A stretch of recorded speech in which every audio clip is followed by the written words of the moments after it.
আরও ৪ দিন সিবিআই হেফাজতে শাহজাহান, বাবা নির্দোষ। আদালতে এসে দাবি মেয়ের রেশন দুর্নীতিতে অভিযুক্ত তৃণমূলী মাফিয়া শেখ শাহজাহানকে আরও ৪ দিনের হেফাজতে পেলথুবাই। রবিবার হেফাজতের মেয়াদ শেষে শাহজাহানকে বসিরহাট আদালতে পেশ করা হয়। সেখানে বিচারক সিবিআইয়ের আবেদন মেনে আরও ৪ দিনের সিবিআই হেফাজতে মঞ্জুরি দেন। ১৪ মার্চ ফের শাহজাহানকে আদালতে পেশ করবে সিবিআই। রবিবারও শাহজাহানের মামলার শুনানির সময় সাংবাদিকদের আদালতকক্ষে প্রবেশ করতে দেওয়া হয়নি।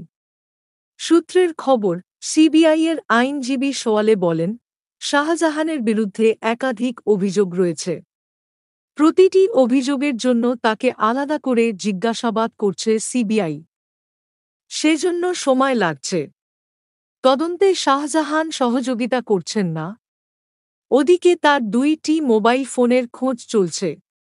গ্রেপ্তারির সময় শাহজাহানের মোবাইল ফোন দুটির খোঁজ পাওয়া যায়নি বলে জানিয়েছে পুলিশ। সেগুলোর খোঁজ পেতে শাহজাহানের হেফাজতে থাকা দরকারি।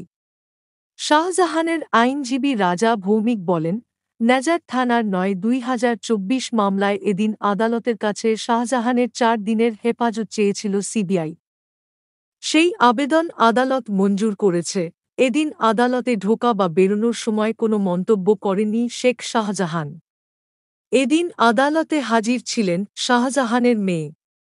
তিনি বলেন, বাবাকে ফাঁসানো হয়েছে। চক্রান্ত করে ফাঁসানো হয়েছে।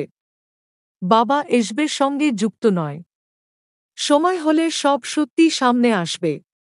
একথা বলে কাঁদতে থাকেন তিনি। গত ২৯ ফেব্রুয়ারি গ্রেপ্তার হন শেখ শাহজাহান। গ্রেপ্তার করে রাজ্য পুলিশ। গত ৬ মার্চ তাকে হেফাজতে পায় সিবিআই।